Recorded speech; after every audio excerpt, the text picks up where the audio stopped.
At this time, I'd like to turn it over to Mr. Clifford and address the first items. Thank you, Mr. Mayor. Good evening, Mayor and Council. So we have 3 items for tonight's study session. The first will be the review of the City Council agenda for next week, or correction, for June 7th, because next week is Memorial Day. The next item we'll have is department details, where our department heads will give updates between now and the next study session. And then we have 2 items under item number 3, or focus items. One will be a presentation by Mr. Tom Zeeser, our Director of Engineering and Public Works, for the project formerly named the Downtown Greenway Connector.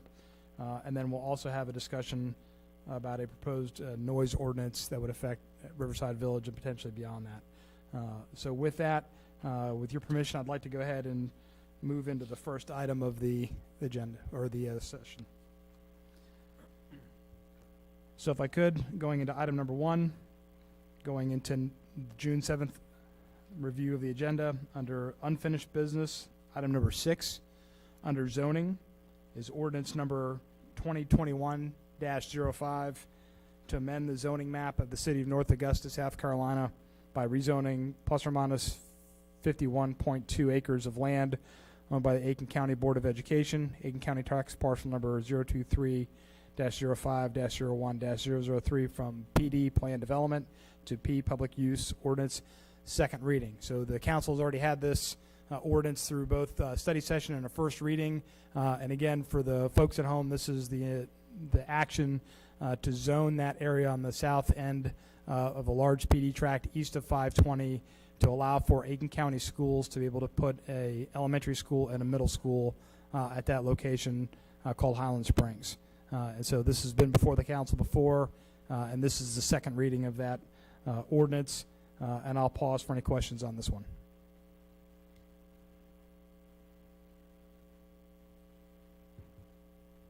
Hearing none, we'll go to item number 7 on the agenda, which is under new business for city property, ordinance number 2021-06, an ordinance granting an easement to Dominion Energy, South Carolina Incorporated, for placement of facilities to serve Fire Station 1, ordinance first reading.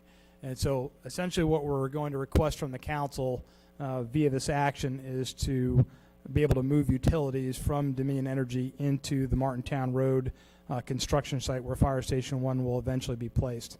This is something that I had hoped to do under my own authorities as the administrator, but as we did a formal reading of the ordinance and statutes, based on what we also got from our city attorney and from our engineering and public works director, this has to come to council for approval. So we view this as a routine action, but this is going to be a required action in order for us to continue with the project to be able to put power into Fire Station 1 there on Martintown Road. Jim, is this, just reading the actual ordinance, basically it's allowing them to put things in so that they can go underground service to it, since most of that area is overhead? Is that basically what it's? That's a component of it, Councilman, but anything that involves the easement and our ability to transit through there into the work site itself has to be done via this action. Okay. So regardless of whether we want above ground, below ground, I still need council permission to be able to do what we're trying to do. Okay.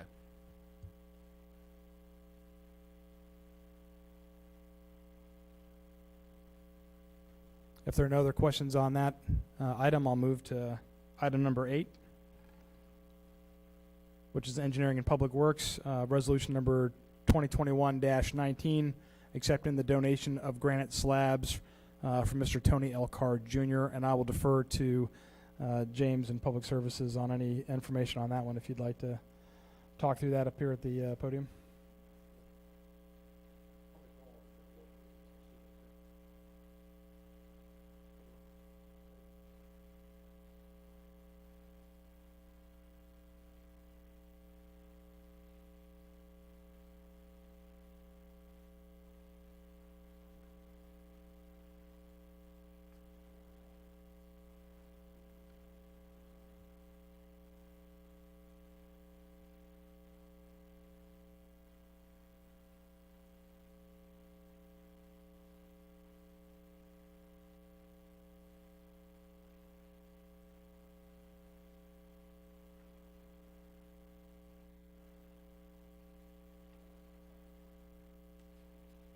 Thanks, James. And for the viewers at home that couldn't hear that through the microphone, this is an opportunity for the city to take a donation from a citizen that would like to donate granite, and that could be used through a variety of our landscapes here in the city through property maintenance.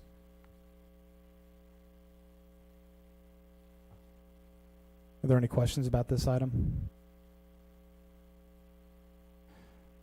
Okay, moving on to number 9, under Planning and Development, Resolution number 2021-20, accepting a deed of dedication for the streets, sanitary sewer, stormwater collection, and associated easement and rights-of-way, along with a maintenance guarantee and letter of credit for Austin Heights, Section 1.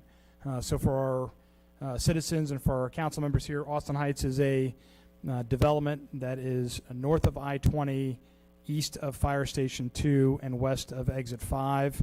So if you drive along the roadway there, you'll see there's a large cleared lot, and they've already started to put streets and curbs and gutters, but no houses have been allowed to be put forth. And this is a routine action from the developer that has a maintenance guarantee and the other guarantees associated with that that I've signed off on as the administrator. But to complete that action, it requires the council approval. And so that's why that's here before you. And this is required for that developer to move forward on that project to be able to start doing vertical construction there at Austin Heights. Jim, who makes the connection from Austin Grable to the property line? Is that the state or city or whom? Are we talking about utilities, sir, or the roads? Roads. I'll defer to either Tom or Libby on that one.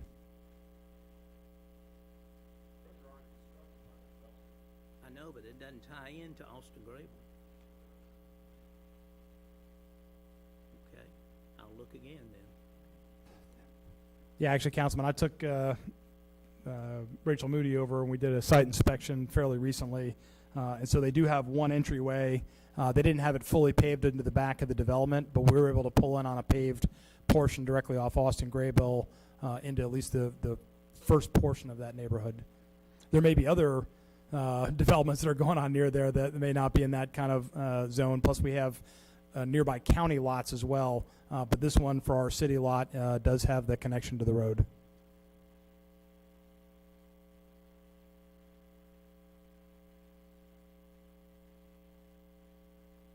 Are there any other comments on that item?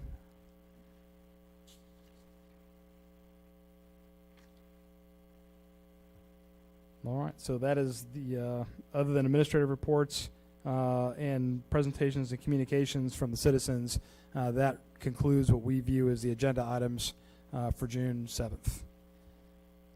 Mr. Mayor, Council, subject to your questions and approval for that action.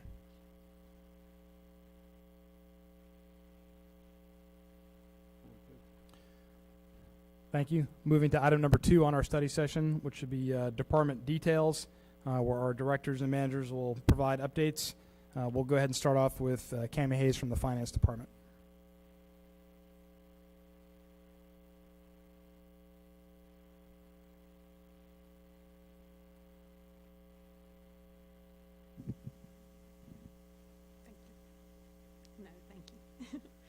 Just wanted to give you an update on our audit process since our last meeting when the auditors were here to present. Finance has completed a transmittal letter, which is essentially an introductory level to let people know what the city is, what services we offer, how we function, how our form of government is set up. So that was completed by Jim and myself, and then we've also done the management's discussion and analysis, which the auditor referenced, which goes into detail, year-by-year analysis, points out any significant changes that happen. Obviously, a lot of the discussion is going to be COVID-based for 2020, so that'll be expected. Heard from the auditors actually right before we came up here that everything is finished, and so we would expect to submit that for the Certificate of Achievement Award within the week, and we will also get an electronic draft to council, and the auditors will prepare a paper draft for you to keep, so you don't need to print that out. We'll provide that, a bound copy for you. Attached to the department details form that Ms. Sharon provided is a copy of the proposed budget calendar. If you want to flip to that page, it's the third page in the back. We kick off the budget calendar proposing a budget workshop with Mayor and City Council on June 28th, And then we start moving through the process. This outlines, for those of you that are new to the budget process, we do have timelines that identify how the process is set up. So this is how we propose to move forward. It gives timelines for the leadership team to make their requests, gives time for finance to compile those, gives time for administration to review those with the leadership team, and then bring a balanced budget forth to council for study session deliberations. We typically try to get these dates in front of you ahead of time, since it is a multi-step process expanding over many months to kick off in the very near future. The second step on there, the send budget request letters, that is a step that Ms. Sharon does, and she sends letters to community members, so those that receive a community type grant from the city, such as the library as an example. We don't have a city-owned library, but we do provide a community grant, is what we would call it, to the library for those services. So that just gives them an opportunity to submit applications for your consideration, and then we move through to enacting the budget in November.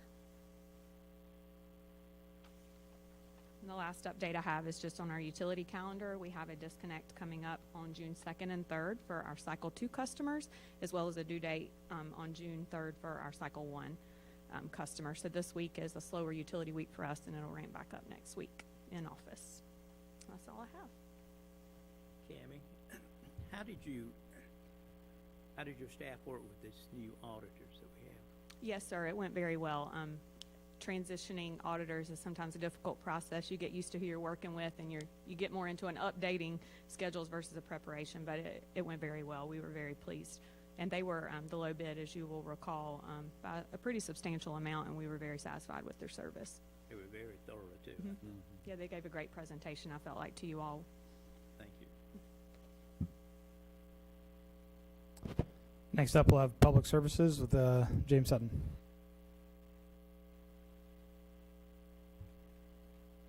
Good evening. I have a few customer service announcements to make. First, excuse me, I'm sorry. I have a few public service announcements to make. The first is the 2020 annual water quality report, consumer confidence report. It's required by South Carolina DHEC. Will be delivered to customers. Some will get the delivery this week on the 25th of May, and then on June the 10th. This year our report was a clean report, very good report on our water quality and distribution of the city's water. The second announcement is our utility technicians will be conducting smoke testing in the Lyndhurst subdivision starting this week. The purpose in the smoke testing is to locate leaking wastewater collection pipelines. The smoke that is being used and injected into the collection system is designed for the purpose. It's non-harmful, non-staining, doesn't cause any problems with human health. Customers that are within the test area will be receiving notification. Utility technicians will be delivering notices to them door to door. And if they have any questions, we ask they call the Public Services Department for any concerns. And in the event that they should notice any smoke that may enter into their home, we request them to call 911 so they can dispatch public safety just to check and verify the source of the smoke. We want to make sure that there's no other type of source that's being caused by the smoke entering the home. And finally, our sanitation collection will be closed on Monday in observance of Memorial Day. We will not be collecting Monday. We'll be collecting Monday's route on Tuesday, and we ask that customers please be patient with us on Tuesday. We'll be running a double route, so our sanitation workers, in all probability, will be working into the night some part. So if they got any questions about the service, they can also call our Public Services Department at 803-441-4240. Very good, thank you. Thank you, James. Next up is our Planning and Development Director, Ms. Libby Hodges.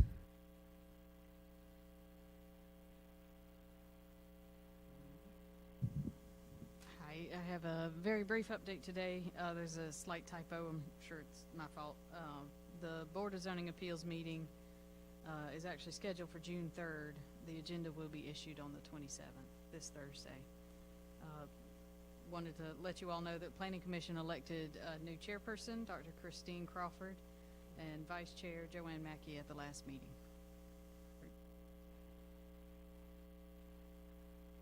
Thank you, Libby. And next, we're going to have public safety ably represented today by Captain Billy Lucky.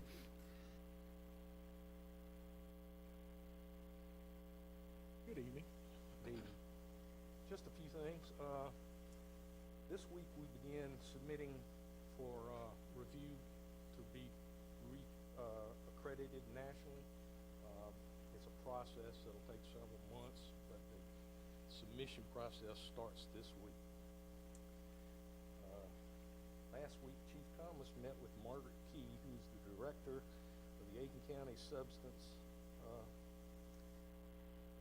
Use Services. He decided to give Lieutenant Kevin Hayes the department's coordination lead in coordinating training from her agency to our agency for drug abuse as well as some mental health issues. Just something to assist with some manpower issues that we have on Thursdays. We've for the summer, until we are able to get over some training issues that we're having, we're going to have half-a-day trainings on Thursdays, which will start at 1 o'clock and go to 6 instead of 6 a.m. to 6 p.m. And just so you know, the governor signed in, it doesn't go into effect until August 15th of this year, the open carry law for South Carolina. There are a lot of questions yet to be resolved. Training will be provided by SLED in conjunction with Criminal Justice Academy. We do not have any idea on timing or schedule for that training, but it'll go into effect August 15th. That's all I have. Captain Lucky, real quick, on the open carry law, now it says training. If you have the concealed permit, is that something totally different, or would that apply, or do you know the law? I've read the law. If you already have a concealed weapons permit, there's additional training that you have to go through. That'll be provided by SLED. Okay. You have to have a concealed weapons permit in order to open carry after the additional training. Okay, well, that's good. If people ask, I mean, you know, because I've seen the law too, and it's kind of like, well, it's open carry. Does that mean you can just strap it to your side and go? But I got you. Only if you've had the training. Correct. All right, thank you, sir. Thank you, Captain Lucky. Thank you. Next, from Carl from Parks, Recreation, and Tourism will provide an update since Rick is probably still cleaning up from the golf course. Fair enough. Thanks for having me. Just a couple highlights of Parks, Recreation, and Tourism. We're wrapping up our spring sports season, which is baseball, softball, and soccer. We're in the home stretch, final 2 weeks of play there. We'll be hosting a statewide tournament in mid-June. It's called the Rbi Tournament. We'll be hosting teams anywhere from Greenville County to down to Beaufort County and place in between.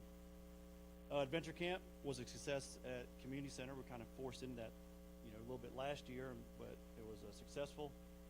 And we're going to continue hosting it over there. We're going to try it again this summer. We're going to have 9 consecutive weeks, starting in mid-June as well, June 14th. But we're going to start registering for that here shortly. We'll be hosting another travel basketball tournament this weekend, probably a Saturday to Sunday. Those things are always kind of gray area till about Wednesday or Thursday, and they don't know how many teams have signed up. But we're anticipating Saturday and Sunday for that. And by doing that, we'll probably be approaching the $2 million mark for economic impact for the year. We started that exercise in late February, so got a lot of growth in the weekend visitor aspect with that, which we're excited about.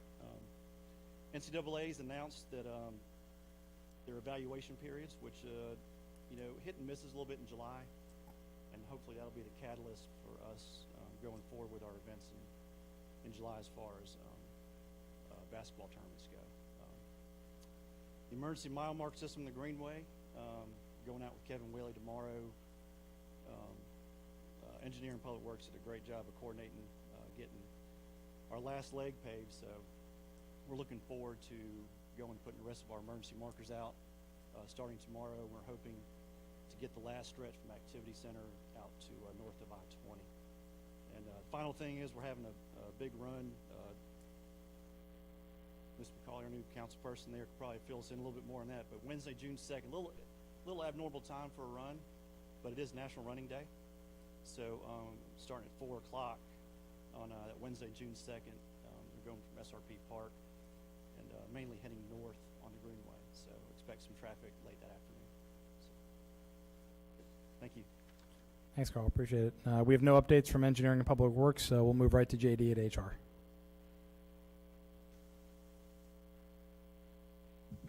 Good evening. Just a couple updates. We have a few new positions this week I wanted to make you aware of. The finance accountant working for Cami is open. I want to let the public know to apply at northaugusta.net/jobs for any of these that we're talking about. Grounds worker 2 for property maintenance with Roy and James area. Firefighter and public safety officer open for Chief Thomas.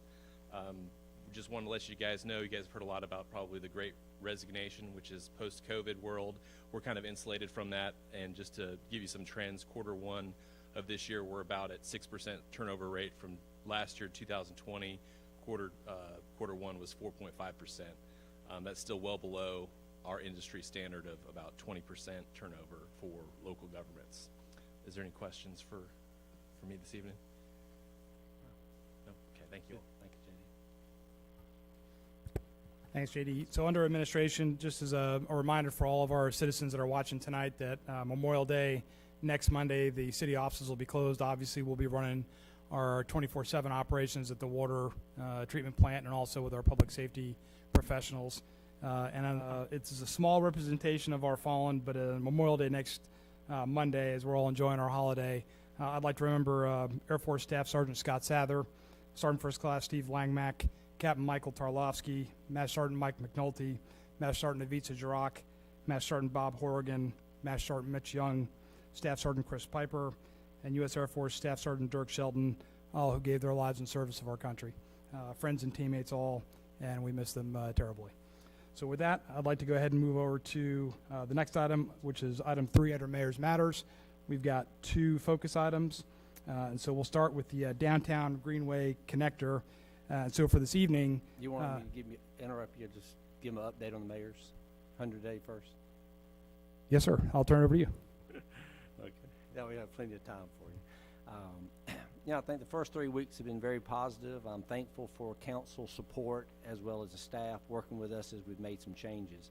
I just want to highlight a few things. We had our first Meet the Mayor meeting last week at the third Thursday event downtown. Council divided up into teams and visited each of the merchants that were participating, as well as we had a chance to talk to citizens. Councilman McGee and I teamed up. We got to thank businesses, and I'm going to let him, we can all talk, but I think they appreciated this. I'll tell you, one of the store owners, Eva at Impressions of the South, she normally opens her business for the Christmas store in August, but because of the third Thursday event, she opens 1 day a month up until that point, and she has said it's made a huge difference in her business. So again, I thought that was very positive. When we were in Antonio's talking to folks, we had people from Waynesboro, Georgia, and all in Augusta coming over to eat and going to third Thursday. We were walking down Georgia Avenue, and we saw this family leave Zach's Pizza, and we introduced ourselves. They're from Augusta. They came over the third Thursday. They had gotten food, and they were looking for a place to sit and listen to the music.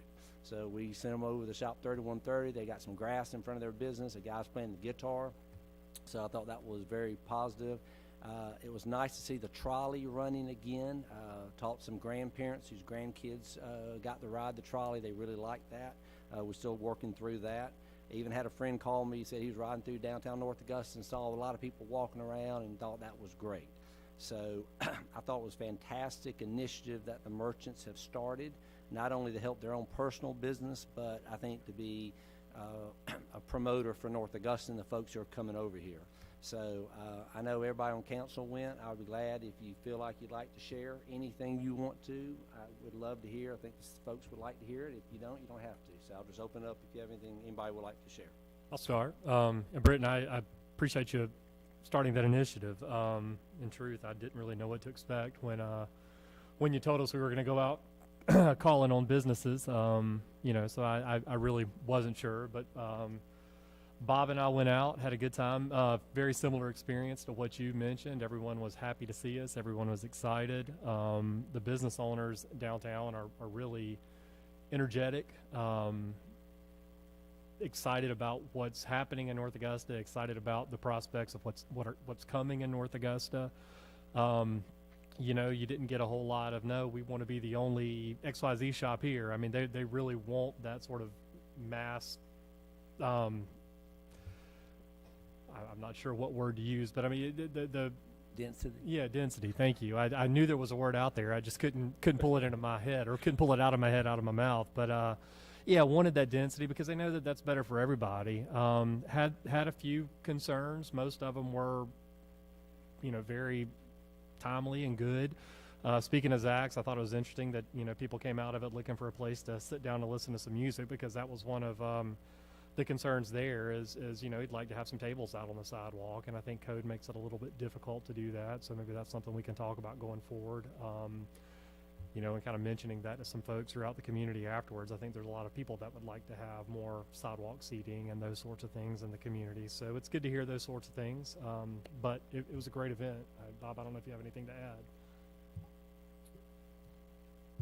I think you covered it very well, but Snowcap, we ran into a lot of people from North Augusta, as well as some of the retirees from the city, and they were there just celebrating, and we enjoyed just talking with them, and we did get to speak to the owners of Snowcap, and wish them the best of luck, and if we could do anything for them, just to contact us. Thank you. Yeah, so Eric and I went out on Thursday, and it was funny. When I was driving, my husband was driving my son to soccer, and I think he had just forgotten. He was like, what are all these people doing out in North Augusta? And I was like, it's Third Thursday. And I just thought that was a funny conversation piece, and we really enjoyed seeing there was tons of kids out finding the rocks, taking those to businesses, and just a lot of traffic going on down there. And we really found like most of the businesses were really excited to see us coming into the business. They were very warm and welcoming, and I feel like all the business owners are trying their hardest to gain business, and I think Third Thursday is helping with that initiative. I know when we were at 10 Pennies, she mentioned that Third Thursday had driven traffic to her as well. And most everybody had only positive things to say. There are a couple of code things that came up, I believe, that we can talk about later on, but I thought it was just such a great environment and great to meet with everybody, and seeing those business owners staying open late and trying to get traffic going is really exciting to see for North Augusta. Yeah, it was actually really kind of cool. A couple of those places I had never been in, the 10 Pennies, and I looked at Jen and said, I better not tell my wife about this place. Exactly. But I'm wondering how it was that we got most of the restaurants, because I had to go back to Sheila's and get a cinnamon roll. Oh my goodness, it was so good. But yeah, the overall feeling, I mean, it was kind of a shock really with a lot of the people. They're like, oh wow, you're actually reaching out. One of the businesses, Toki Jr., had not joined, but she said, we want to be a part of it. How do we do it? And so we left her our cards, but I ended up texting Avery later that night with North Augusta Forward, and I said, hey, Avery, you probably want to check this out, and she said she would get on it. So it is definitely bringing some excitement. The one thing I took away from it that I think a lot of the businesses are doing, whether, you know, they come together, is, you know, you come together, but you try to keep the business right there in downtown. So, you know, if you're getting done eating, man, I sure would like a milkshake. Hey, go up to Snowcap, or hey, there's ice cream over at Pink Dipper, or if you're shopping, hey, where's a good place to get something to eat? So I think, you know, that being formed helps the businesses more with word of mouth, and, you know, that is a good thing. I'd like to see that. Now, one of the bigger things, I think the lady at 10 Pennies, was parking kind of being an issue, and I know we've touched on it before in study sessions in the past, and you know, the crosswalks, because obviously, you know, that time of day, and I had to get to the soccer field to coach a team, but I mean, it was like playing Frogger going across even the caution walks. That's the only thing that I saw, especially, you know, the Pink Dipper side, you know, if you're staying on the other side. So, you know, maybe we could look at ways to make that more pedestrian friendly. I know we've looked at some things about traffic slowing and things of that nature. Overall, I think the businesses really liked it. It was kind of cool. And like I say, I discovered a couple of places that, you know, you know, third Thursday, I need to, you know, go check out some more of these businesses. What was it, the AR workshop? I just thought that was really a phenomenal type thing. I had never seen anything like that, and I said, this is something my daughter would love because she's big into art. So, you know, I've told Katie about that, and like I say, you know, Kat, she would, that little shop there, she'll probably walk out spending several $100s. They had some cool stuff, but overall, it was great, and so I appreciate you putting that together, Mr. Mayor, and I think the businesses are real excited about that. Okay, you good?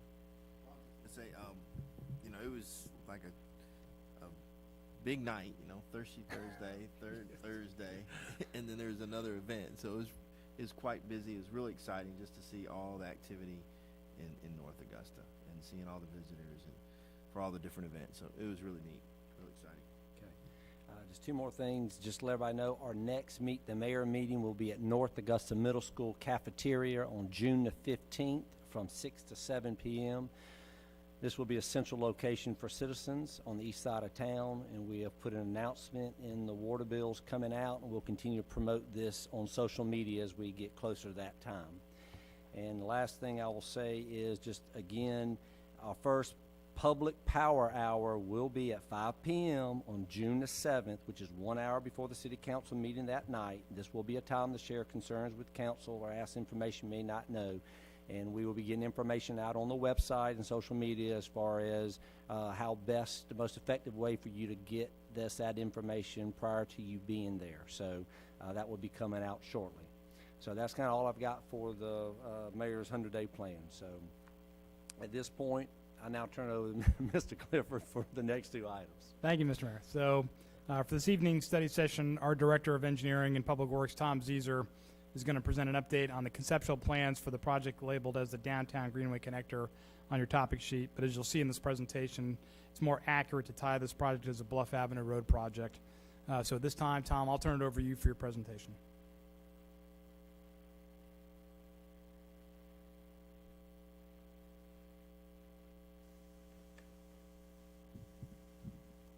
So yeah, as Mr. Clifford mentioned, you know, these plans are titled North Augusta Greenway Connector Phase 1, as the Greenway Connector was really the impetus for this project, but it has really developed into what we would call a streetscape project of Bluff Avenue, with the Greenway just being an added component to it. And I apologize for the quality of these plans on your screen. I know they're very small, it might be hard to see, but you have a hard copy, which are also small, hard to see, but I would invite any of you who want to see a larger version of this, if you have specific questions, you're welcome to come to the engineering department. I'll be happy to go through these with you anytime. Next, please. So, and again, I don't have the ability to point to items on your screens, so I'll do my best to describe what you're looking at. This first page of the plans is this is starting at the existing Greenway end of the project at Crystal Lake. Well, it's actually at Alta Vista Avenue is the connecting street there, with Bluff Avenue extending to your right on your screen. So the project begins with a sidewalk ramp and crosswalk crossing Alta Vista at the intersection of Bluff Avenue.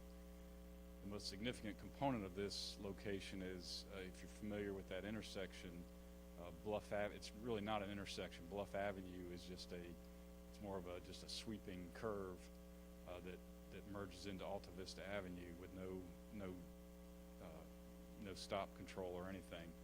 So in order to make this crossing as safe as possible, we believe it's important to realign Bluff Avenue at that intersection to bring it into more of a right angle, and adding a stop control at Bluff Avenue. That will be a significant change for motorists who travel that road routinely, but we believe it will really be important to attenuate the speeds of vehicles coming through that intersection. Tom? Yes. Real quick, while we're on this section, I know originally when we discussed this many months ago, we were talking about making that a three-way stop. Is that still the plan, or is it just to stop on Bluff and then Alta Vista would be able to, you know, be free-flowing? Yeah, at this point, there is no stop on Alta Vista. That left turn movement will be free-flowing. Okay. But the crosswalk itself will be signed appropriately with the crosswalk warning signs, pedestrian crossing, in accordance with MUTCD standards. The ramps at at this intersection and all intersections will be ADA compliant with the detectable warnings and other features that are required by law. And so the Greenway connector, as we're calling it, is really just a wide sidewalk. It's a 8-foot wide sidewalk. We'll call it a multi-purpose path, because it will be open to bicyclists as well as pedestrians. And then for the most part, this project is really it's relatively low impact to the adjacent property owners. We have a few limited areas where we'll be seeking easements, temporary construction easements only, to allow some grading up into those properties, but all the physical improvements will be within the existing public right-of-way. Next slide, please. This is just continuing up Bluff Avenue. Main thing to point out on this sheet is, as I mentioned, the grading on the Crystal Lake side of the road. That's the north or upper side of the road that you're looking at. Just because of the limited shoulder that's available there, we will have to do some substantial clearing and grading, filling mostly out of the right-of-way. So again, we will be seeking a temporary slope easement from that property owner to accommodate that. The sidewalk in that location, just because of the grade coming off the back of the side, the downward slope, we will have a fence along the sidewalk there, just for safety purposes.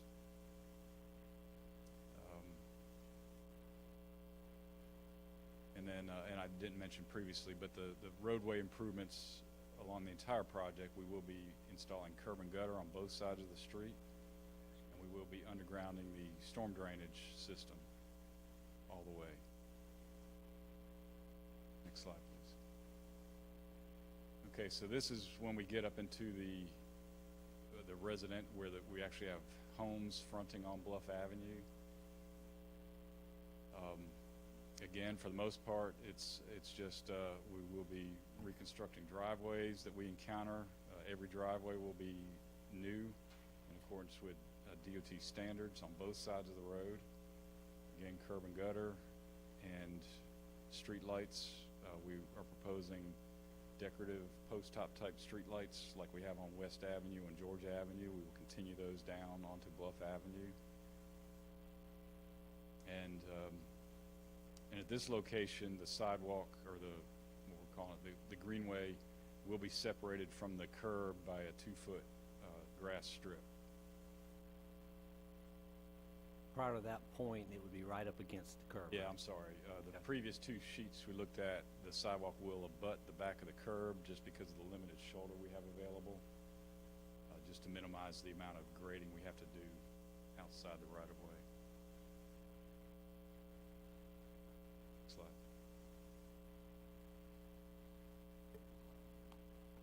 It's proposed to be 6 inches the entire length, which is more substantial than an average sidewalk.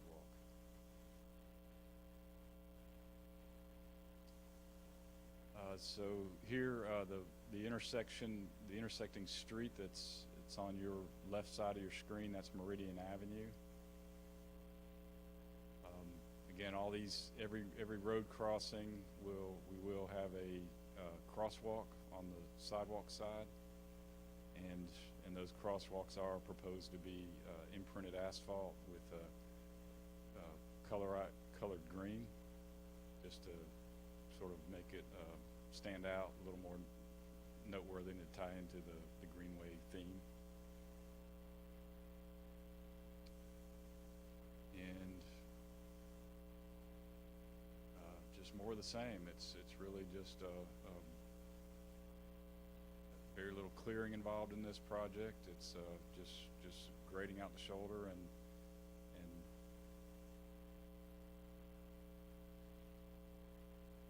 just looking to see if there's anything else. No. That's Those really- the street lamps will be LED lights? Yeah, they are proposed to be LED type lights.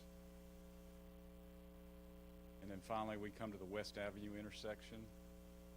That intersection, we will incorporate new crosswalks on all four legs of that intersection.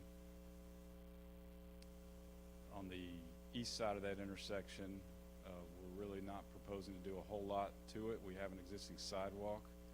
We will be removing the existing landscape strip that is between West Avenue and the alleyway and replacing that with brick pavers to essentially widen that sidewalk out to 7 feet. And at the intersection at the corner there, the landscaping will replace the existing ground cover that's there now with a tree or two, with tree grates and tree grates flush with the pavement and brick paving in there as well.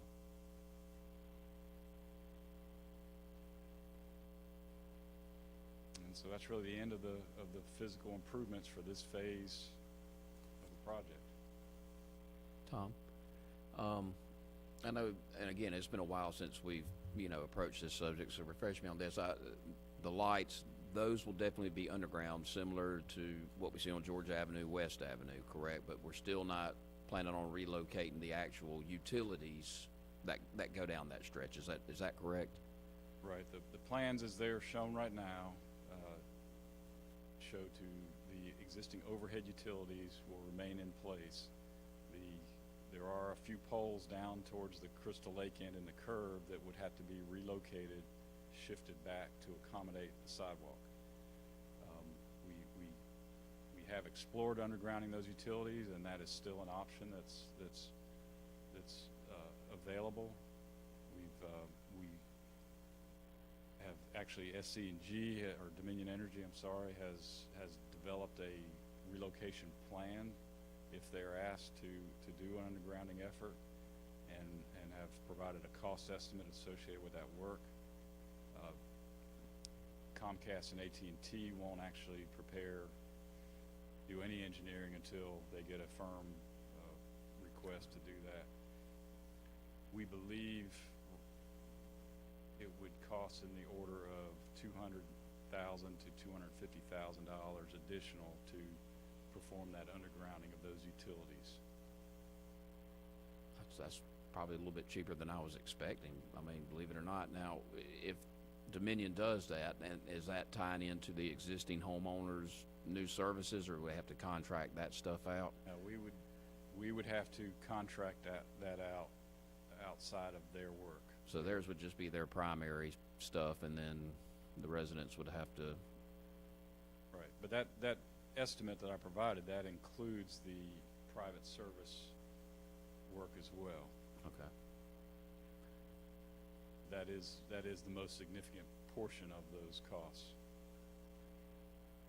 I mean, I think it really cleans it up. I don't know though, but where do you finally stop with doing everything underground? I know once you get past, I think is it Jackson Avenue, it all goes back to overhead coming down West Avenue, same thing on Carolina. So, I don't know if it's necessary. I think it'll still look good with the streetscapes and the lighting. I mean, that's probably a cost unless we just, I don't know. I would like to see it, but I just think it's probably more than we want to spend right now. The overhead power lines do limit our capacity to incorporate any kind of street trees along this route, which would be nice. Councilman, just also from a staff perspective, as Tom's alluding to, is aesthetically, this will definitely look better, has a cleaner look, as would the rest of the Greenway, as how that ties in. So there's that pro. Then you have the pro of underground utilities gives you better resilience, so trees aren't knocking into lines and causing that problem. And then the other thing to consider is if we move forward on this project and at a later date council decides that they don't like the look of the above-ground utilities and want to move that under, that's going to cost significantly more and have the risk of kind of ruining parts of the project that have already been incorporated, because we're going to have to tear that up to put utilities in and relay the parts that we pulled. So it's one of those things where, as we kind of make this presentation, we kind of wrap it up, and that's an excellent question, because that was one of the things we want to address, or at least get guidance from the council is, where do we want to go, as a city with this particular project, and whether we keep the utilities above ground or whether we underground the utilities is a key component of the guidance that we need to receive as the staff to be able to move forward. I guess my big question is, Tom, do we have money budgeted for, is there enough in the project to be able to do the underground, or will we have to appropriate it from some other sources to do the underground utilities? I think as we're getting ready to show you, funding is available should you choose to go that route. Okay, well, I'll wait. Tom, the open ditches are going away. They're gone, yes. Curb and gutter, and underground, curb and gutter and underground drainage the entire length of the project. Thank you. So we can move forward.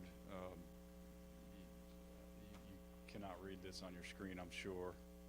This is the construction cost estimate. You do have a hard copy in front of you. The construction cost estimate is just under $950,000, not including underground utilities. And this also does not include the actual cost of the ornamental streetlights that we are proposing. It includes installation, but we would propose to procure those poles and fixtures ourselves and furnish them to the contractor. So that is approximately an additional $90,000 for those fixtures, added to this $950,000. 1.4. Tom, could you confirm from the council that those are the same type of fixtures as we have on Georgia and West? Yeah, they are identical fixtures, only in a LED version of them.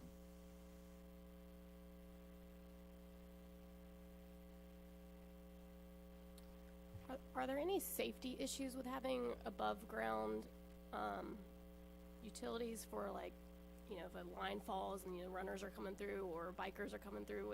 Is there any safety concerns for that aspect of anything? Or that would be kind of or like a tree fall or something like that. I guess that potential, sure, Yeah. that potential exists anywhere.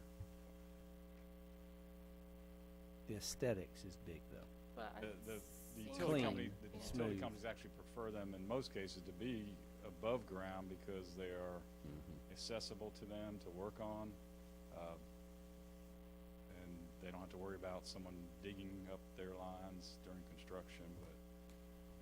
But the aesthetics of the Greenway connection would Yeah, come and it's play with trees and things like that. Well, I mean, it's definitely the aesthetics. Some of the linemen I work with on jobs we're doing, they'll tell you right then, it's like, we hate underground. It's so hard to, find stuff. But I mean, aesthetically, it looks so much better. And I feel like if this is the tie-in coming into our downtown through the Greenway and the funds are available, I could get behind doing it. I think it does give a lot better look. I'm for it. yeah, there's no question this road is one of the gateways to the riverfront for sure. I think we need to move with it, go with it. Underground. Well, let's finish the presentation. So, Greenway's my baby. so again, we're looking at about 1.1 base construction costs for the project. This sheet in front of you is from the sales tax 3. This is where we are expending the funds for the consultant fees for design services. It's about halfway down the sheet.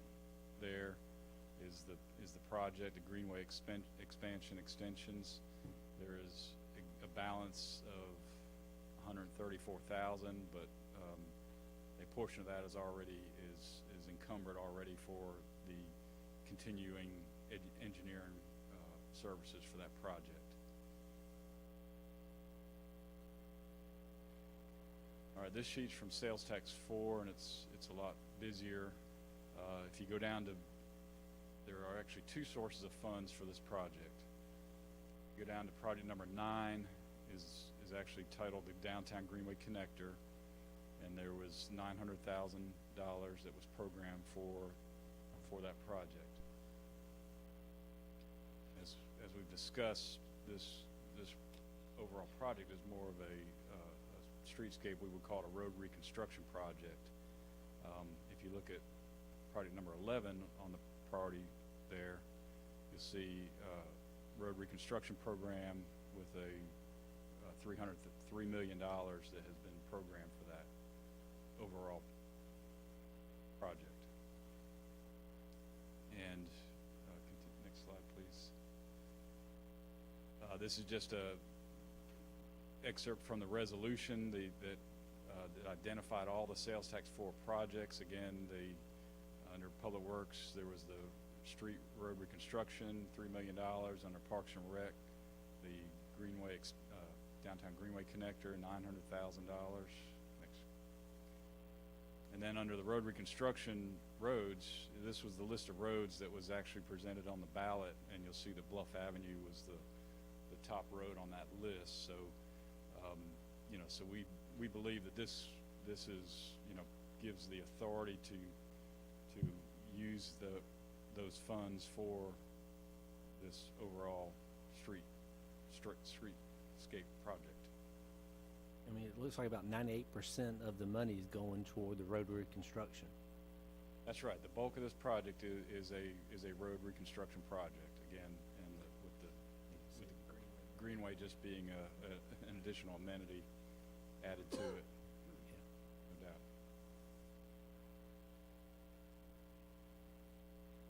Tom, could you also just cover a little bit on the kind of the ownership of the road there on Bluff, about what the city owns versus what state of South Carolina is currently administering?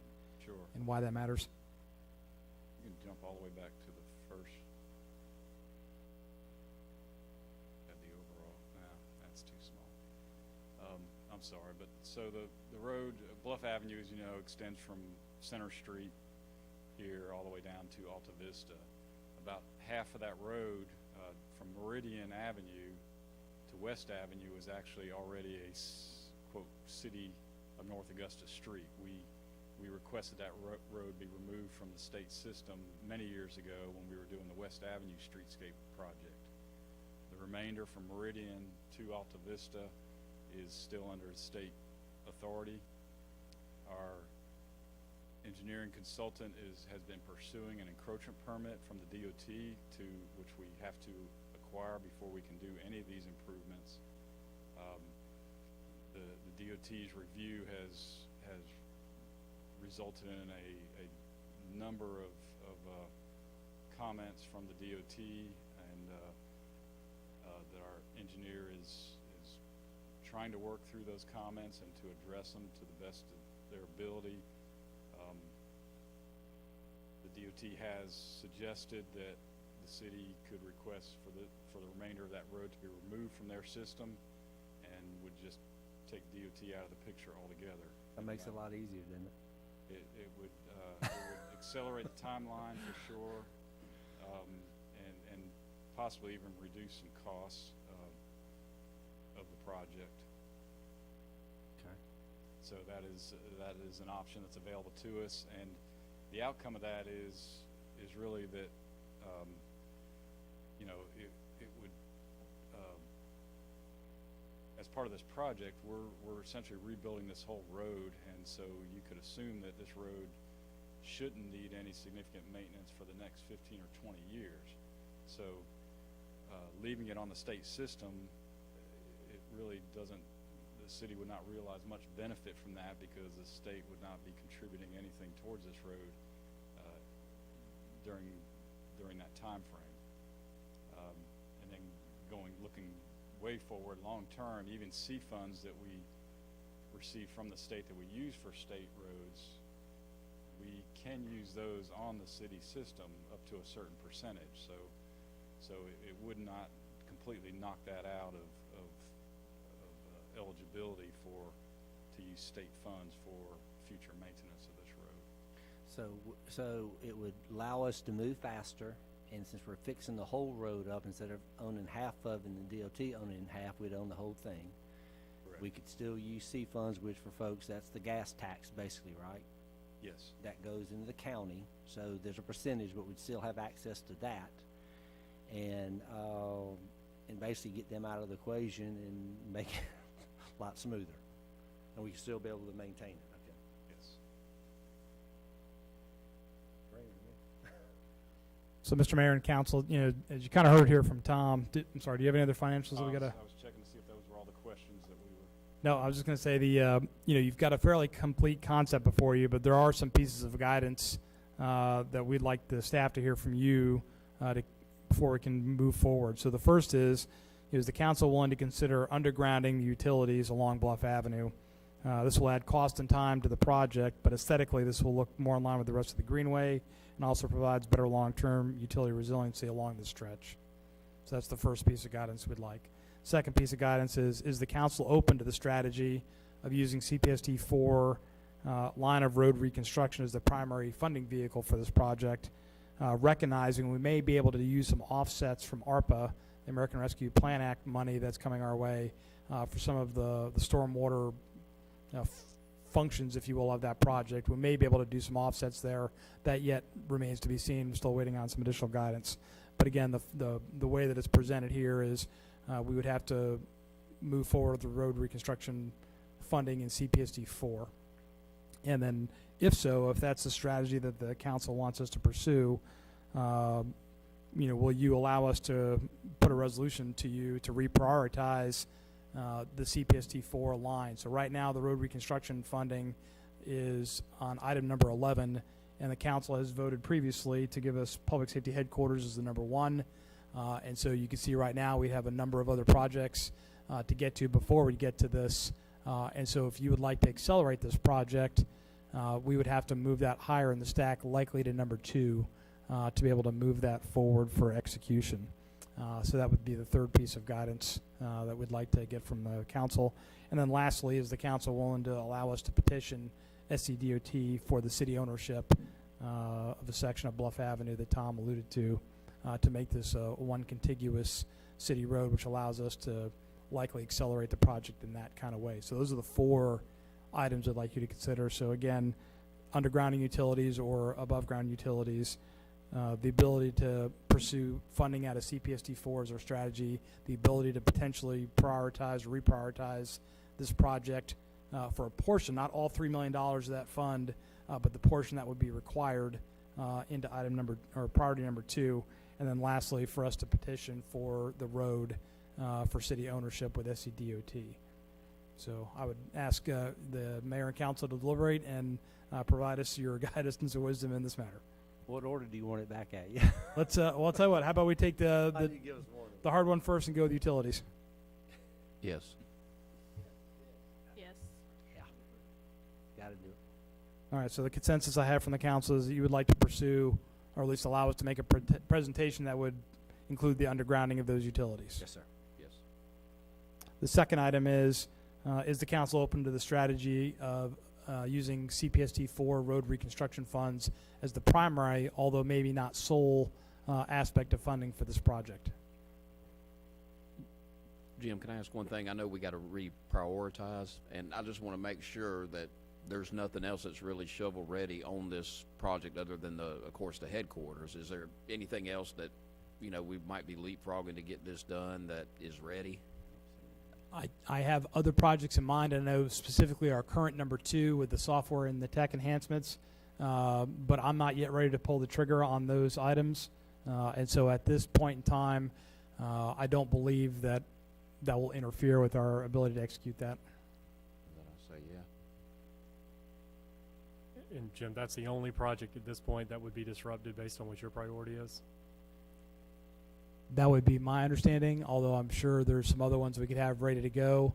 But again, if we're taking this rank order number, the other kind of interesting aspect of this is going to be, you know, what can we use ARPA funding for? So as I look at it in a very, you know, uneducated way, there are a number of infrastructure projects that may be able to be pulled out of CPST 4 into an ARPA line And that might even include portions of number 2 line, because that allows, if we talk about software and the ability to have more virtual services, so our citizens don't have to physically come in and do a physical transaction, that may actually fall under an ARPA line as well. Yeah, because I personally would prioritize that over the Greenway. But under those conditions, I mean, I'd be open to that.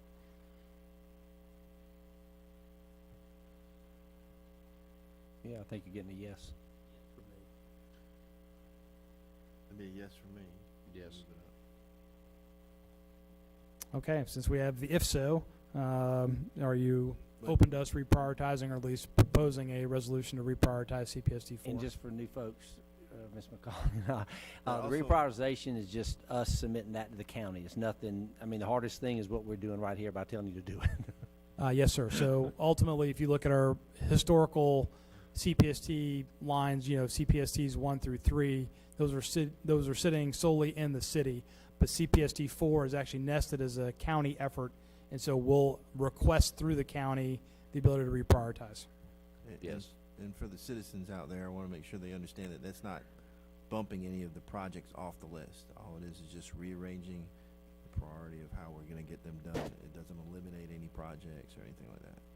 Councilman McGee, that's correct. This is not a substitution, if you will.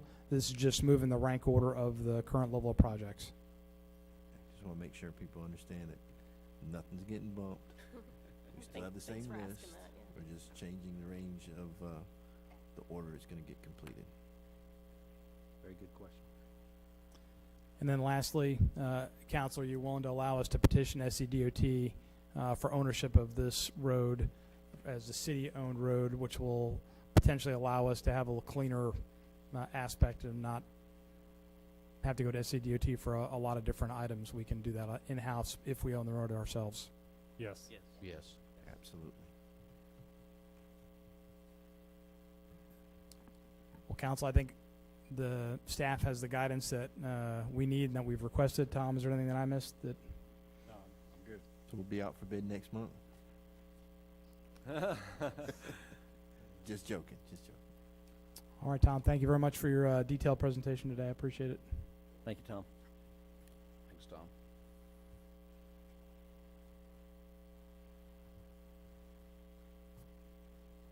So our next item, focus area, is really for a noise ordinance. We have less granularity on this, but we really wanted to have this as an open discussion with the council, and I'll frame this first with what we're viewing. So obviously with Riverside Village, we've spent a great deal of time on a lot of other issues, and so now that we've gotten past some of the big issues, we wanted to get after the kind of live, work, play environment that we have down in Riverside Village, and so our current noise ordinance is a citywide ordinance that covers noises, and that basically goes into effect at 10:30 p.m. Every evening here in the city. And as we've already seen at the start of this baseball season, we've had a number of extra inning games that have gone beyond 10:30. We also have a number of our restaurants and venues in Riverside Village that have gone beyond 10:30 as well for the things that they'd like to do, and we end up getting noise complaints on that. But that we find that's kind of restricting some of our economic activity in that zone there as a live, work, play zone. And so ultimately, we've had some discussions here in the staff about what we could do, and we've looked at some other models. Rachel Moody in particular has done a lot of work on looking at other cities that have stadiums and have live, work, play environments, and has looked pretty heavily at the Greenville, South Carolina model, as has our city attorney on what ordinances would look like.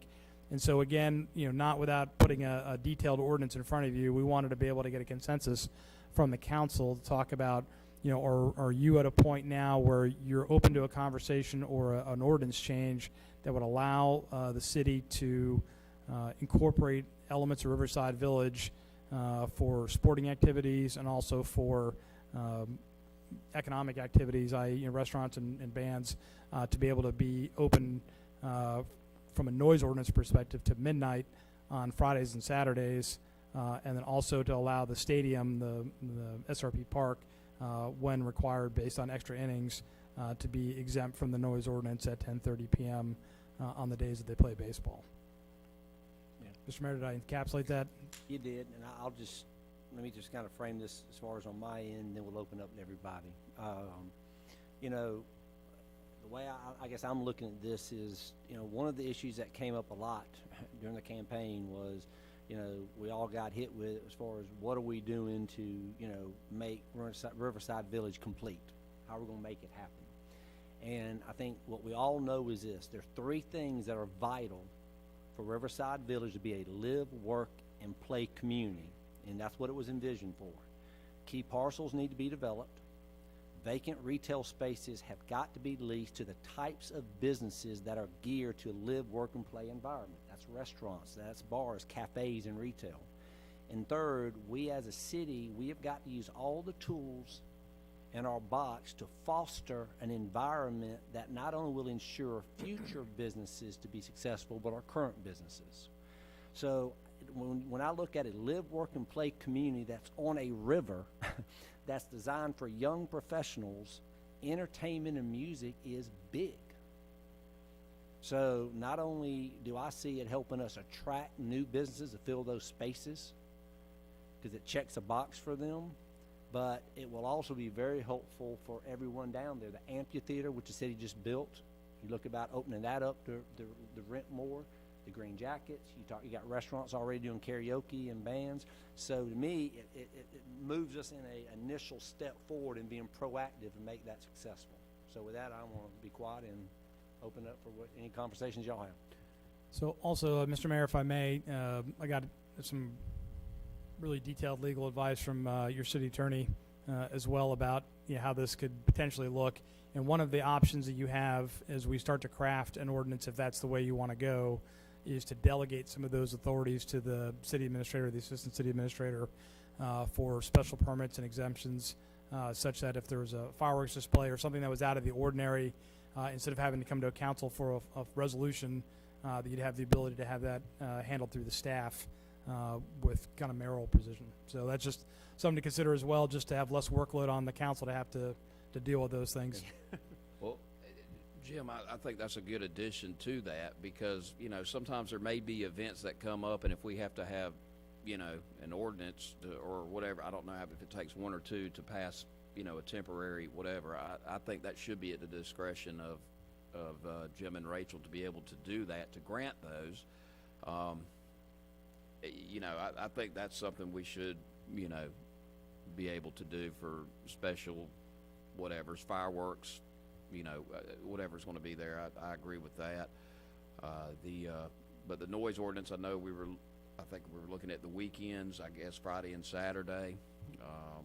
You know, we were thinking, what were we thinking, 12 o'clock? I think that's reasonable. I don't know, Rachel, or did y'all find, you know, what are similar cities doing, I guess is what we need to know. Maybe we can base it on that if that's fair enough.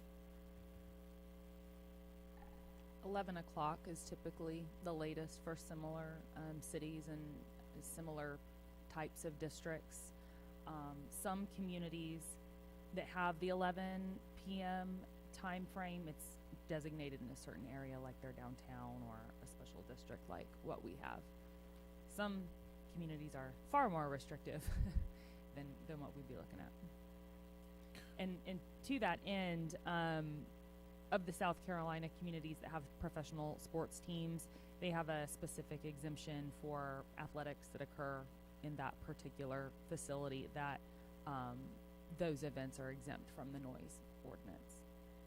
So is it just the athletic things that would be exempt from it? For instance, you know, Masters Week, I guess it's been 2 years ago, you know, they had a concert down at the stadium. You know, would something like that be exempt, or is it just the sporting aspect of it? Everything I read had a specific exemption for athletics, but to Jim's point, every community also had a special exception process as allowed by the city manager or mayor, etc. So those type of things would be special event. Yes.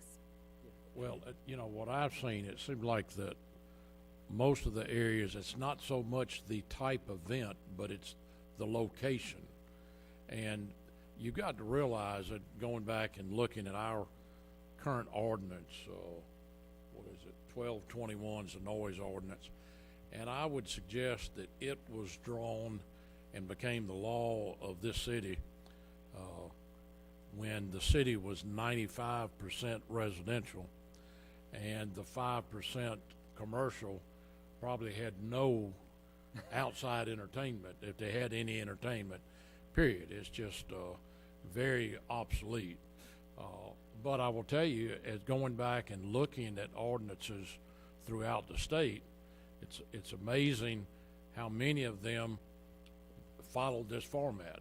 The wording is very similar. Another problem we have with it is there's a lot of vagueness in it that creates a problem if you're trying to prosecute. And when you have terminology like noise, which causes material distress, discomfort, or injury to persons of ordinary sensibilities, that's not real specific. That creates a problem. And something I mentioned to Jim today that I think we might need to look into, and I think I talked to the chief last week about so many of them that are redrawing them now to get away with that issue, away from the issue of vagueness. They're dealing with decibel levels. They're becoming much more scientific and specific.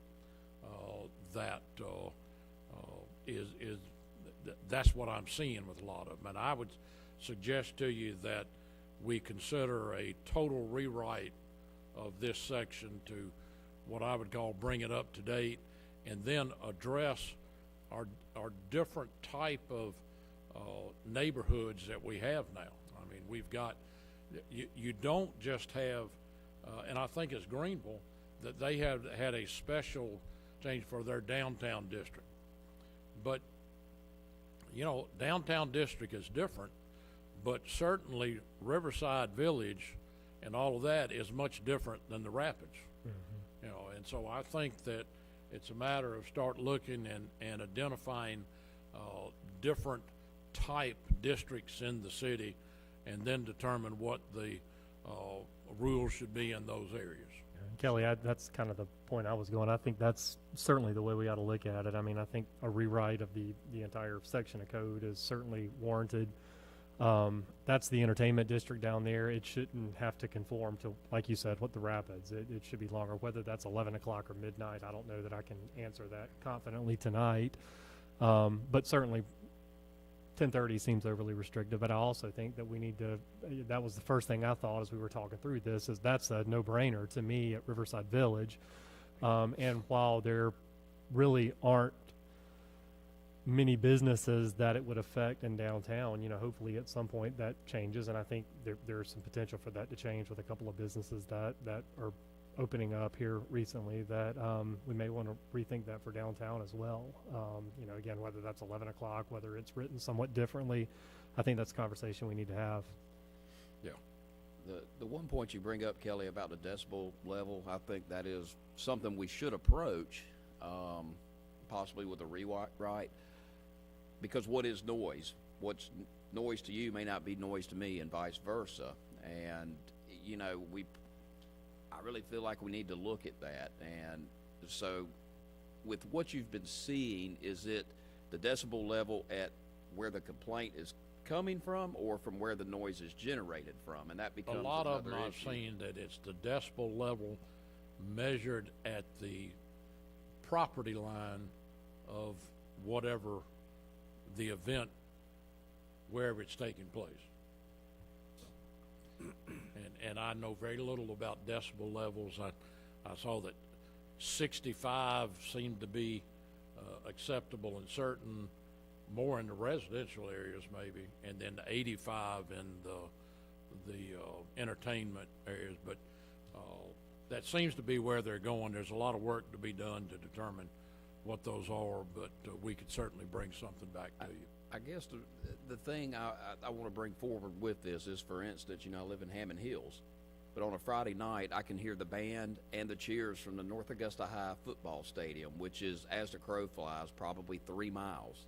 And you can hear them. You can hear the announcers at Lions Field. So, unfortunately, there probably are people, and I don't know, Chief, if y'all get complaints during those events, you know, at what point, you know, is it, because, yeah, if you take a decibel, you're saying 85 decibels at a North Augusta High School football game, it's going to far exceed that. And that's why I was thinking maybe we word it so that it's from the point of where the complaint comes from. Because, you know, if the officer goes over there and it's, ma'am, this is 25 decibels, you know, and you can't even hear it inside your house.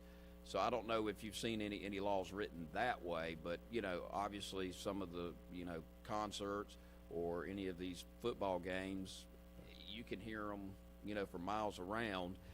And, you know, I just want to prevent some of that, and I don't know if that's an avenue to maybe look at it from that standpoint. Maybe I just started looking at it last week, and so I can't tell you with any degree of certainty what they're doing.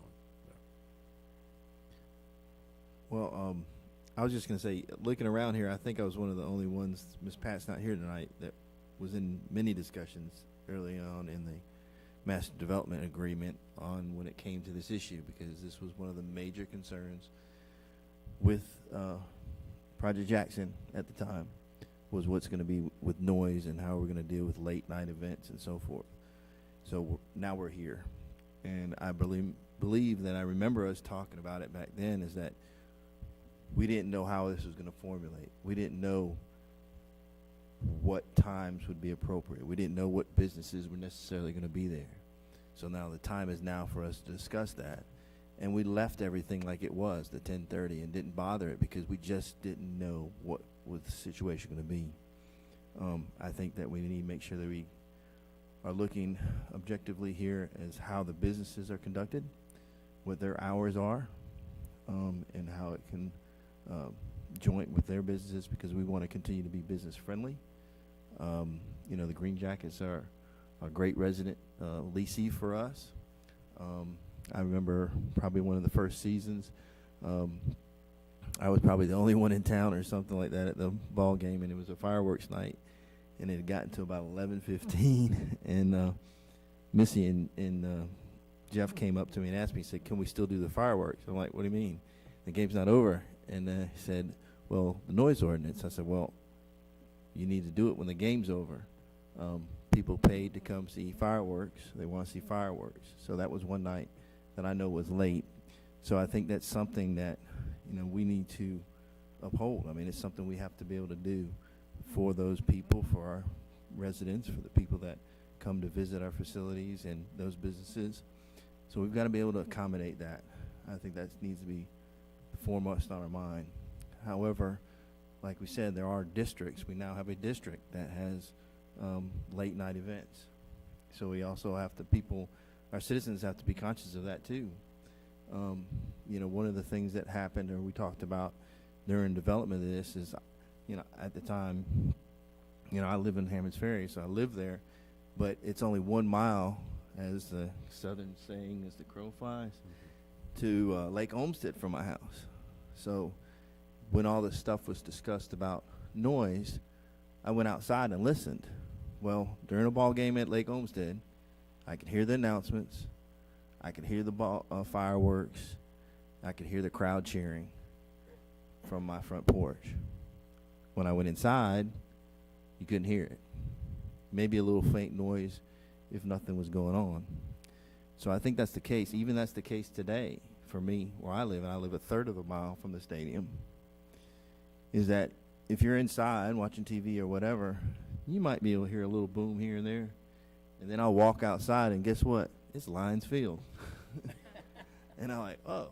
Or I walk outside, and it's a crowd cheering at the soccer complex. And I'm like, yeah, there's nothing going on at Green Jackets. So there's lots of noise, and I think one of the things that Mr. Jones said, and we said in the beginning, and I don't know if I'm phrasing it correctly, but those are sounds of life. That's the sounds of our community, and to me, it's a good thing. I like to hear our community making noise and thriving. So I think we need to accommodate exactly the most appropriate way. Wow, thank you. That's good information. Appreciate that history. And I'd like to say that I think we need to look a little more citywide too. My neighborhood, North Augusta High School, band concerts, doesn't bother me. I can sit on the patio and actually hear Rod Greenway. that's okay. That's what it's all about. But, I think we need to, as Kelly rewrites this thing, we need to think about if there's any other special areas in the city limits that needs to be considered. Personally, I don't know of any, but I don't know if there are or not. Well, I think the big thing that comes to mind, like in other residential areas, is, and this happens every New Year's and every 4th of July. If you go on social media, people complain about fireworks, and, you know, Chief and Captain Lucky, I don't know how many calls y'all get on New Year's Eve and 4th of July, but maybe there should be a special exception for fireworks during, you know, New Year's Eve and 4th of July. I don't know if y'all know off the top of your head, you know, how many, you know, you respond to, but I mean, you know, we do a 4th of July block party in my neighborhood, and we shoot off fireworks. Most of the neighborhood's there. Obviously, we're still going to have, you know, some complaints. I mean, it's never going to be perfect, but maybe we look at those 2 days as an exception for fireworks, because, you know, especially New Year's Eve, nobody's going to shoot off fireworks till midnight. And then, you know, 4th of July, usually, you know, they're done by, I mean, even when we do the river, the ones on the river, I think they've generally been done by 10:30. The ones that used to come off the Fifth Street Bridge, I don't know if they're going to continue back with that now that, you know, I know they canceled them last year due to COVID. I'm not sure if that's coming back this year. I don't know if y'all have heard nobody's heard anything. So, you know, that might be a thing of the past, but the Green Jackets do, you know, and we're talking, is it just basically every home stand Saturday, if I understand? No? 10 annually. 10 annually. So, you know, I think we need to look at it, because if you run into extra innings or something, that could be, you know, close to 12 o'clock before they're shooting them off. But that's generally the weekend, though. So I think maybe we need to look at the weekend separate from, you know, and then those 2 days of the year for fireworks. So I don't know. I mean, a rewrite, I think, is probably well needed, but, you know, which direction do we head as far as what's noise and how is it measured? You know, I don't even know, do we have the equipment to measure decibels? No. Well, I don't think we do, but I looked today, and it appears handheld thing from, you can pay from $15 to $750 for them, but it seemed like $40 was kind of an average. So not a big lot of what expense. they had, yeah. We need to give Kelly and staff some guidance here, so let me just throw out a couple things so we kind of know where we're heading with this. So I'm hearing that we need to bring a lot of things up to date, which I think makes sense. So are we interested in it? If we agree that Riverside Village is an issue as of today, do we want to move forward with, because regardless of if we look at the whole code, we're going to do districts. If that's what we're saying, that would be a district. So because of what's already, I'm asking, do we want to move forward with the Riverside Village piece, because that is now active? And then while Kelly is working toward looking at the overall city ordinance, okay, because that's going to take longer. It's going to be more in depth. There's a lot of issues. Is that what we're saying? So that's kind of what we need. So what I want to make sure is what I'm hearing nods, Kelly and Jim, are we want to move forward with the Riverside Village piece on Friday and Saturday as a district, with what Rachel has talked about on the Green Jackets and the Friday and Saturday, and get Kelly and y'all to begin looking at the overall ordinance of the city, bring that up to date. Is that what I'm hearing? Yes. Good, okay. Is that what you need? Mr. Mayor, that's partially what we need. I think the other thing, because I heard some discussion here between times, so there's, you know, as far as what's on the table for Riverside Village, is it midnight or is it 11 p.m. is what the guidance, or at least the wishes of the council are, or do you want us to do some more study on that? I mean, for me, 30 minutes doesn't do anything. So if we're going to do it, I would say midnight. Midnight. Because we aren't competing with Greenville. We're competing with the city across the river as far as nightlife. Yeah, I think it needs to be closely to what the businesses are able to do. If the businesses are able to stay open till midnight, then we need to be able to accommodate that. I'm not too sure what it is downtown Augusta, but I'm sure it's around midnight. But I think that we need to be able to accommodate the businesses accordingly. The one big advantage or disadvantage, depending on how you look at it, downtown Augusta has a bunch of bars and music venues, but they're all inside. So, you know, we have the amphitheater and, you know, a lot of open air restaurants. I know they do karaoke at Rio Cantina. Goodness, I eat there all the time. Can't think of the name of it. And, of course, you know, Southbound has some bands, and I know there's events there. So I would say, yeah, 12 o'clock during the weekends. That's generally when that's going to happen. But I guess my concern is, like Rachel was saying, the Green Jackets events. You know, if our current ordinance is 10:30 and they're going to run over, do we do exceptions for game night? What we can do is look at the midnight on Friday and Saturday, and then take the exemption that you looked at in Greenville and write that up, and that avoids, that How would that work, Rachel? game night. excludes the For Green game- Jackets for game night. Or Green That Jacket. way we're not getting into time with them, we're just saying because that gives more flexibility. Or So green- I would say, So, yes, sir. Jacket events thank you, yes. or Green- events. Or is it just stadium events in So general? we would, Um, I would I don't say, have sir, we need three things. So we need, from the guidance that we have, is that you'd like us to draft something for Riverside Village that allows for the restaurants and the businesses that are associated with that to have the ability to have their noise ordinance pushed to midnight Yes. for the routine activities that they do. Right. We would also want to build into that the ability for the Green Jackets for athletic events to be able to run, you know, as late as they do based on overtime. So if you had a Sunday night game, for example, that was a 7:05 game and that runs into 10:45, that is allowed without having to get a special exception for that, because that's going to be a game in progress.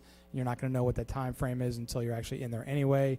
So that'd be the second thing that we think that ordinance would have to address. And then lastly, if you want to build in a mechanism for us to have exceptions for special events that are in that area, whether they're at the amphitheater, at the SRB Park, or somewhere else inside Riverside Village, that administration staff or mayor have the ability to approve that. versus trying to come to us every time. Yes, sir. Yeah, I would think those three things make Yes. sense.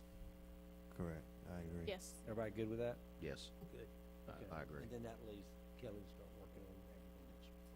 Okay, that's good. Okay, so we'll work with Kelly and staff to draft an ordinance that would allow those three functions to occur specifically for Riverside Village, and then we have the action to do a subsequent discussion about an ordinance change that's more comprehensive for the city, that may address some of the concerns that were brought up by the council tonight, such as the 4th of July or New Year's Eve ability to celebrate in residential areas, if that's what you're looking to have happen. And for the folks that are watching, this is only for Riverside Village we're doing this. It's not citywide. That ordinance would remain in effect for the time being until we do the research and do rewrite. everything It's still, 10:30 in the residential, Yeah. anything outside of Riverside Village. Yeah, so for our other business owners that are not down there, realize that we're going to be looking at it for all businesses throughout the city to make adjustments accordingly. Okay. All right, very good. So is that what, you good with that? Yes, sir. And I would just ask Sharon for our executive session this evening whether we have to reconvene back here upon the completion of that executive session, or is that going to be departure right from there? Can we just, before, we adjourn, we're going to go in executive session, we don't need to come back for anything. We can, all right. So before I adjourn and we go in the executive session, any final comments from council? Because we're not coming back after this. I'm good. All right. Oh, we do? Okay. Motion that we go to the executive session for the reasons explained There's a on the- motion by Councilman McGee. Second. Is there a second? Councilman Presnell. Okay. All in favor? Oh, Yeah. tell me how we do it. I've never done this. Mr. Kelly needs to read the details. Played How wise. we do it. You have to provide specific basis. Do I need to read it? Doing that, yeah. you read Okay. that. All right, so, all of that right there? Start here, in Well, compliance. you can just Okay, okay. Well, I would say, yeah, we're going in compliance with section 30-4-70A1, the city administrator requests an executive session for the purpose of, number one, discussion of employment, appointment, compensation, promotion, demotion, discipline, or release of an employee, a student, or a person regulated by a public body, or the appointment of a person into a public body. However, if an adversary hearing involving the employee or client is held, the employee has a right to demand that the hearing be conducted publicly. Nothing contained in this item shall prevent the public body, in its discretion, from deleting the names of other employees or clients whose records are submitted for use at the hearing. Discussion is a personal matter related to the director of the Planning and Development Department. So there was a motion by Councilman McGee, a second by Councilman Presnell. Okay. Thank you. Upon returning to open session, council will not take action on matters discussed in executive session. Thank you for that. Never done that before. So we have a first by Councilman McGee, a second Councilman Presnell. All in favor? We stand. That's unanimous. So and also one thing, as of right now, we don't intend to come back. That's right. Just letting you. That's right. So we stand adjourned.